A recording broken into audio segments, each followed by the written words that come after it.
So Will Smith apologized to Chris Rock via Instagram. I'm going to read a little bit to you. It says, violence in all forms is poisonous and destructive. My behavior at last night's Academy Awards was unacceptable and inexcusable. You think? Jokes at my expense are part of the job, but a joke about Jada's medical condition was too much for me to bear, and I reacted emotionally. Yeah, you did.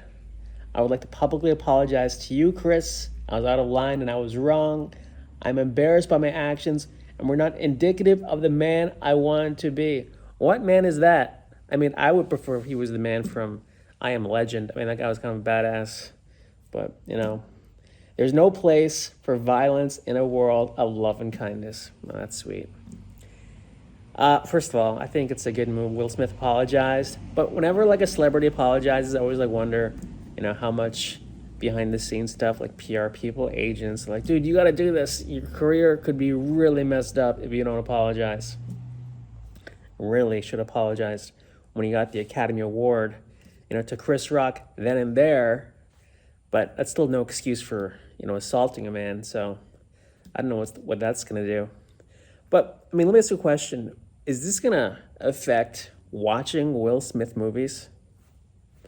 I know a lot of people, I read online the comments, and they were like, hey, I'm never going to see a Will Smith movie again, or, you lost a fan. Meanwhile, I read Chris Rock's ticket sales have gone through the roof, his concert tour that he's doing in 2022. Probably make me want to see him more, knowing when you have empathy for somebody you like on TV or movies. Me personally, I will continue to watch the Will Smith movies. I just think he's a great actor. The movies he used to make back in the day were great. Remember Independence Day when he punched that alien and he's like, welcome to Earth. He's part of my generation. I think you can still be a fan of someone's work and still detest their actions. But you can disagree with me. It's fine. So let's see how Chris Rock responds. He's silent, as he should be, Yeah, make Will Smith squirm for a little bit. You're right. Why not? He deserves it. So they released the toxicology report for Taylor Hawkins from the Foo Fighters, and they found 10 different substances in his body. And I'm by no means claiming to be some huge Foo Fighters fan. I listen to their music, but I've never gone and seen them live. But I think it's, you got to feel bad for grunge music fans in general, because it's been a tough couple of years from, Taylor Hawkins to Chris Cornell, Soundgarden. I listened to Lane Staley from Alice in Chains. I was a huge fan of that. Scott Weiland. Look, I think drugs, depression, not just musicians, comedians. I see that comparison between musicians and comedians.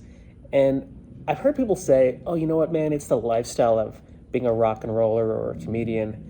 Yeah, it is, but it's also, this business attracts a certain personality type, right? Look, to be on stage performing, right, whether it's music or whatever you're doing, or you're playing the accordion, I don't know what you're doing, but it takes a certain personality type to want to do that, for a living, right? Yeah, it's fun, when you're 20, 25, whatever. But when you're 40 years old, grinding on these stages and just, living that lifestyle, it's difficult. Look at Michael Jackson, Prince. Those guys were icons, and they succumbed to it. Man, where's it going to end? I don't know if it's ever going to end. I think it's just, part of the nature of being a performer, you have to be self-aware of your addictive vices and control them in some capacity. For me, in my 20s was girls and stuff, and I stopped drinking.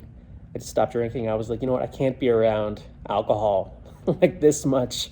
And comedy clubs, because when I was in my 20s, I used to drink before I used to go on stage, just because it's oh, this is making me funnier. And I was man, this is becoming a problem for me, trying to get loaded before I perform. I'm just saying that you have to be self-aware and get help, hopefully. And that's hard to do when you're performing on the biggest stages in the world. So my heart goes out to his family. I just wanted to comment on this. I was reading that MIT's bringing back standardized testing, SAT, ACT. When did this stop? I wasn't even aware that we stopped having to take tests to get into college.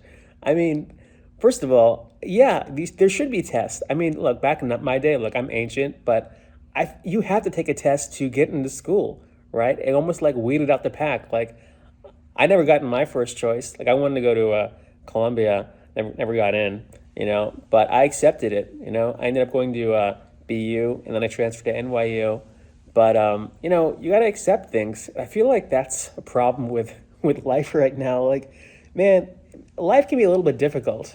I'm not trying to make this a race thing or anything, but I just think in general, life, it's meant to have challenges, and sometimes these challenges make us better. Just because you can't have one thing, it may lead you down the road to something else, and you learn and grow from that. And I think rejection is good. Like, yes, those top schools, definitely you have probably better opportunities. I mean, God, if I went to Harvard or something and wrote for the Harvard Lampoon, I mean, sorry, but I'd probably be writing for TV right now or something. Like those guys, it's like a filler for like Hollywood writing staffs. But guess what? Life's not fair, and you accept it. You just kind of keep moving forward, and you make your own opportunities. Granted, the SAT and ACT, it's a bitch to take. I mean, God, how much preparation. I remember being in high school having to take classes and like, get tutored and all this nonsense and like study on my free time for these dumb tests. But look, at the end of the day, when people graduate school, when you are in the workforce, it's really about you being a normal person. Like, I can't tell you how many smart people are just like weirdos and freaks, and they can't function normally. I mean, I see them in like, doctors out here in Florida, like they're super smart, but they have like no just like social skills to like talk to you, and they're like, man, I'm not gonna see you. Now, I don't know how I got from SAT to doctors in Florida, but I'm just saying that life is hard, and you got to roll with the punches.